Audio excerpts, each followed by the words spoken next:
the official stripes of going against the grain.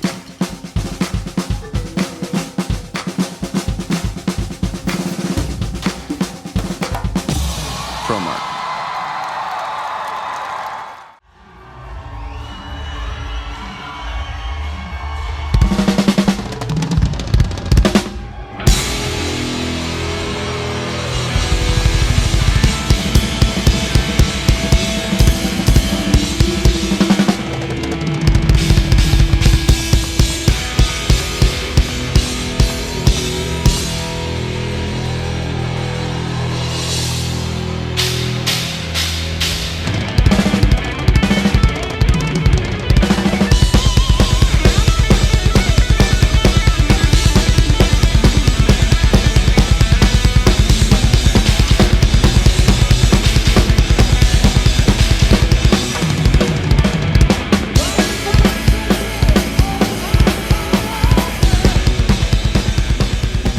Welcome back to the Drum Rundown. We are here at the Brooklyn Bowl in Nashville, Tennessee, and I am sitting with a drummer who probably doesn't need an introduction because he is one of the most decorated drummers and the youngest drummer to ever hit the Hall of Fame, Mike Portnoy of the Winery Dogs. What's going on, man? How you doing, man? Good. Nice to meet you, and thanks man. for having us, man. Thanks for having me. So you're out on tour. You're supporting the Winery Dogs album 3.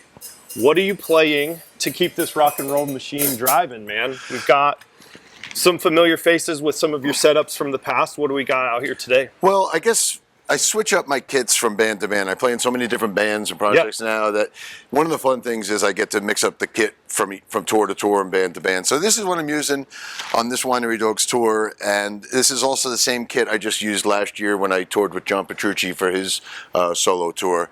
It's just a lot of fun. First of all, I love the acrylic shells. They just look so fucking beautiful, cool man. Under the lights with it changes from color to color, and so. But yeah, this is Starclassic Mirage drums, and Tama. They don't make these anymore, but they made me a Mirage Monster when I was with Dream Theater for the 2007-2008 tour, and it was a giant triple bass Mirage kit. But I still like to pull out the shells and use them for different configurations. So here they are back on the road with me now. But where do we begin? Where do you want to start? Let's run down the sizes of the drums. Okay. And we'll start there. So the actual kit is what sizes? Well, as you can see, I'm using 2 octobans out front, which is a lot of fun. Most of my setups in all different bands, I usually have 4 octobans here on the left, but for this setup, it's a lot of fun having them out front and using them as rack toms. So 2 octobans, then I got a 10-inch rack, and then a 14 and a 16 floor. So essentially, it's almost like a John Bonham 5-piece setup, just with 2 additional octobans in there for fun. It's 22-inch kick, and I have 2 snares. My main is a 14, and my side snare is a 12. They're both Tama Melody Masters, which are my signature drum, but these are both modified because of these shells. Normally, the ones that are on the market are either a black shell or I've had a white shell in the past, but this we modified it with an acrylic shell, and it's got the snares on my Melody Masters. It's a custom 3-way throw off. So instead of just 2 settings like most normal snares, you get 3. So you have off, then you have a loose setting, and then a tight setting. And that's so awesome. I'm so glad you talked about that. That was going to be one of my immediate questions, because I love that. And how did you get there? How did you get to that kind of setting and wanting that just different variations of different sounds? I guess we came out with my signature snare, I think around 2001 or so. And one of the things I really wanted to make it different from all the other snares was the 3-way set off. I'd never seen one like that. And but actually, before we put out the Melody Master, Tama had made me a foot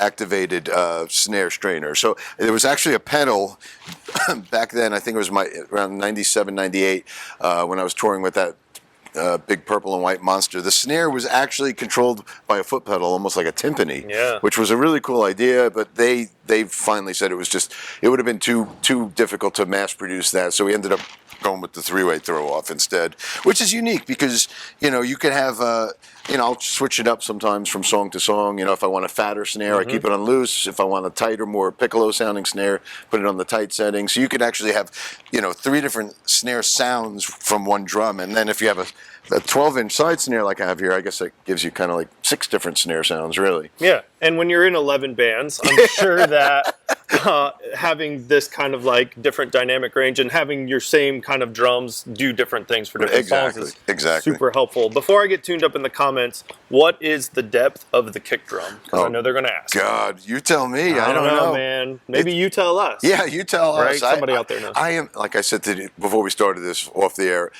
I am so not a gear nerd. I'm the worst at this. I'm probably the worst person to ask some of these questions. A lot of people assume, because I played the massive kit and I did all the progressive music with Dream Theater all those years, people assume that I'm all about technique and all about gear, but I am so not. I'm so just throw and go and like whatever. Hey, I'll tell my tech, oh yeah, just put up whatever you want. I don't care. I'll just hit anything. So I love that though, because it's kind of like it throws people for a loop, right? Because they think you're going to be this like, oh, it's to the nuance of this and that, and it's like whatever works, and you have to be able to make it work in a thing. And then, different bands, and the last 10 years you make 40 different records and you're using different setups on everything. Yeah. It's crazy. It's awesome. That part is fun. As much as I'm not a gear nerd in terms of the details of it all, I do like switching up the different setups. And like, for instance, the last Winery Dogs tour we did in 2015, I wanted to go old school with. So that kit was all single-headed concert toms, which was like very... Alex Van Halen, Phil Collins, Roger Taylor, just going for that old school 70s, open-tomed sound. And that was a lot of fun. But, I don't like to do the same thing every time. So each time I go out with a different tour and a different band, I want to mix it up and just try different things. That's awesome. But I do see some guys that I know that are your ride or dies, which are your stacks. So in terms of brass, what do you got go around the horn? Well, all Sabian. For starters, I've been with Sabian for over 30 years now at this point, and I have a great relationship with them. And my signature stuff is pretty much in every kit, and it's the splashes and the stacks. On this particular kit, we have the 7 and the 9 max splashes, and then the signature stacks. I have 2 of them on this kit. I have the high stacks, which is an 8 and an 8, and then a low set of stacks, which is a 12 and a 14. And once again, same with the snare drum, when it came to designing cymbals, I didn't want to just have a signature crash or ride, because they all kind of they don't sound the same, but I wanted to have something unique. The same way I had with the snare throw off, I wanted to have some unique sounding stacks. And at the time when we developed them about 20 something years ago, they didn't have any stacks on their cymbal line yet. Terry Bozzio didn't have the radio stuff yet. So these were unique at the time. So I just wanted to create something that was kind of unique for my signature product. And it seems like you have a continuing theme, which is high, mid, low. You kind of like to have those, at least with the signature throw off and then the stacks and the cymbals. There's always kind of a high, mid, low. The splashes too, usually, commonly you'll have like 8, 10, and 12. So I did the odd sizes. I did 7, 9, and 11 on the splashes. Yeah. Nice. And named after my kids. My daughter is Melody, and my son is Max. So my Tama and Sabian signature stuff is same as my kids. That's very cool. And crashes, what do we got? Well, I mix it up from band to band, but on this particular setup, when I was on this kit on the Petrucci tour last year, I told Chris Stanky at Sabian, I wanted some smaller stuff. It's a smaller kit, smaller toms, a 10-inch rack. I was like, instead of going like 18s, 19s, 20s, 22 crashes, let's shrink it down a little bit and go with some 16s, 17s, and 18s. So it's smaller than usual. I have a 16 up here in the front, an 18 here, and then a 19 here and a 17. So 16, 17, 18, 19. The specifications, this is a 16-inch HHX thin crash. This is an 18-inch anthology HHX, which is new. I just started using that. Over here is the 19 AAX thin crash, and over here is the 17 HHX complex ozone. And with these the cymbals with the holes, I could do nice little stick tricks with it. I'll put the stick right there, hit the cymbal, and then catch the stick in the air. And so either I catch the stick in the air or it takes Billy Sheehan's eye out. Yeah, right. Which I'm sure he appreciates all that. It happened a few nights ago. It went right over my head and hit Billy, and I was like, all right, maybe I'm going to rethink that stick trick. But yeah, and then it's very symmetrical as you can see. I have the crashes in the front, and then in the middle, and then in the back ends we have the Chinas, and over here is a 20, and I think that's a 22. I can't see what kind they are because they're underneath, but it's all very symmetrical, even down to the splashes and everything. I always like a kind of symmetrical setup.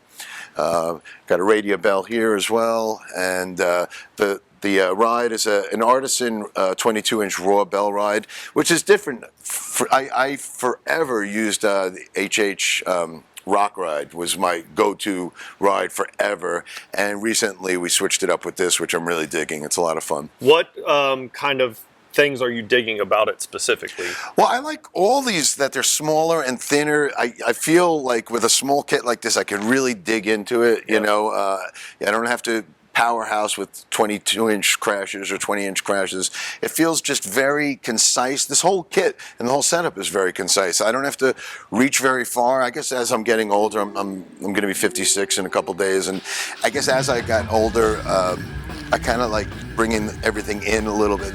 You know, don't have to reach as much and expend as much energy to get around the kids. So I guess even with age has come the backrest on my throne, which I never ever used to have, but I started using in the last couple of years just because. It's all about comfort now. It is. I mean, at my age, you know, especially some of the music. Winery Dogs is more rock and roll, but some of the other bands I do that are more proggy and technical and long songs. You know, the shows could be very, very long with some of those bands. So you got to be comfortable. Yeah, and because I know you have said before that sometimes in other songs you're like not even to the pre-chorus yet, and Winery Dog songs are already over. Yeah, I mean the Winery Dogs, it's straight up rock and roll. It's not metal. It's not really prog.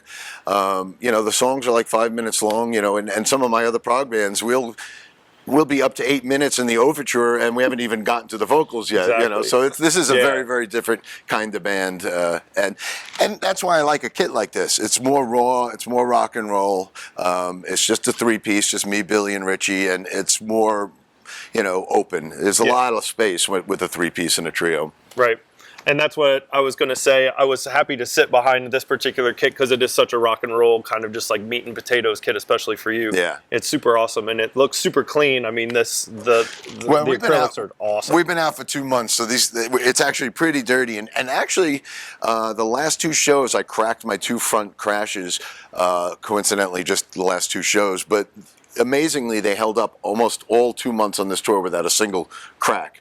And finally, we're hitting the 2-month mark, and they finally had to replace the 2 front crashes. But yeah, everything holds up really well. How about these Remo Heads? How are they holding up for you? They're great. They're all Emperors, clear, obviously. I have to have clear heads with a clear kit. And they put the custom Winery Dog paw on these, which are cool. So if I sign one for a fan or it's at the merch stand or whatever, it's unique. You can't get them elsewhere. Same with the sticks. We can get to the sticks as well. But yeah, Remo's been great. I've used them forever, and they also do all the custom artwork. This kit, I had to have a clear kit in the front because it's a clear kit. But any band I tour with a graphic head, Remo does that for me as well. Beautiful. And you're using Speed Cobras down there. Yeah. Actually, Speed Cobras, and I also have a cowbell pedal over here as well. For a few different songs. That's where awesome. I play it with my left foot. Yeah. And I know you do something kind of interesting with your sticks. Are you playing the 420Xs? These are the 420Xs. Okay. My original sticks with Promarks were 420s, which is my birthday, April 20th, amongst other things. But yeah, when I created those sticks about 25 years ago, I was solely playing with Dream Theater, doing very progressive technical music. So I used a very thin, light stick. But then once I started playing with all different bands after Dream Theater, some of which were heavier, metal, what I do with Metal Allegiance or Avenged Sevenfold or Twisted Sister or Sons of Apollo, anything that's a little bit more hard rock or heavy, I wanted a heavier stick, so we developed the 420X, which are a little heavier, a little bigger, and they also have the active grip, but I do use stick wrap as well. And another thing about my sticks that I've always played is I play with the left stick with the butt end out and the right stick with the tip out, and the reason for that is mainly to get power on the snare with the butt end, but I don't like playing the right stick with the butt end out because it sounds a little dull on the cymbals. So for the hi-hat and ride work, the right stick is with the tip out, so you can get a little more definition on the cymbals with the ride and hi-hat. And yeah, that also means that my drum tech has to wrap half the sticks this way and half the sticks that way. And they also have to sit in the stick bag, broken into left and right. And if I drop a stick or throw away a stick during a show, I have to make sure I'm picking up a left or a right. Yeah, the right one or the left one. Exactly. Which is the wrong one. Right. The right one or the wrong one or the left one or the correct one, something like that. Yeah. Well, that's awesome. It just continues with your theme of balance. Yeah. I mean, I am very, very OCD. As much as I'm not, like I was just saying, I'm not a gearhead in terms of, oh, it has to be, you know, it's 16-inch depth or whatever. I'm not like that, but I am very OCD in terms of organization and the way that things are laid out. And my drum tech is very, we have a very consistent routine. Everything from where the drinks go, what I'm handed during the show at what point in the show. My mic swinging. I mean, I sing in almost all my bands, but my drum tech actually is the one that's swinging the mic back and forth throughout the show. So he has to know those cues. It's a pretty detailed gig for my tech. You know? Yeah. There's a lot of OCD details that I'm very I need consistency with from night to night. How are you getting to the consistent setup night to night, room to room, gig to gig, where everything is where you're feeling comfortable? Is there a process with the tech to get there? Well, I mean, the good thing about being the drummer is my workspace is the same everywhere, whether it be a tiny little club or playing a stadium. I'm on this 8x8 riser or 10x10 riser, and it doesn't matter how big or small the venue is. This workspace that I'm working in is the same every night. Whereas Billy and Richie, you have to, adapt from the size of the stage. For me, it's the same every night. So, having a drum tech that marks the carpet, knows where everything is, and having everything in the same place each and every night, that's so important. I want to be able to close my eyes and play and not even have to think about it. Yeah. Well, that's awesome, man. Well, it's a rockin' kit, super pared down for you, but it's still getting the job done in such a dynamic way. It sounds awesome. Do you have anything that you'd like to add about the album, number 3? It's just been great being back out with the Winery Dogs again. We took about a 7-year hiatus, which is a dog year. So we took 1 dog year off. Yeah.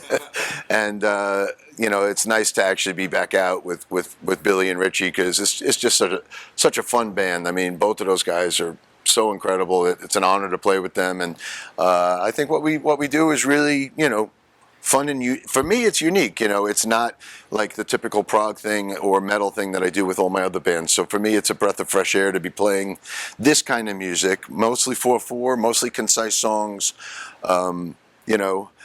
just old school power trio, in the vein of Zeppelin, Who, and Cream, and Hendrix. It's kind of like a modern day version of that. So we're having fun. That's awesome. Yeah. Well, thanks for having us. Yeah, thank you. By the next time we see you, I'm sure you have 40 more albums out and maybe a handful more bands. So until then, thank you so much for your time today, man. My pleasure, a good gig. Thank you. This has been the Drum Rundown. We are here with Mike Portnoy of the Winery Dogs. We will see you guys on the next one.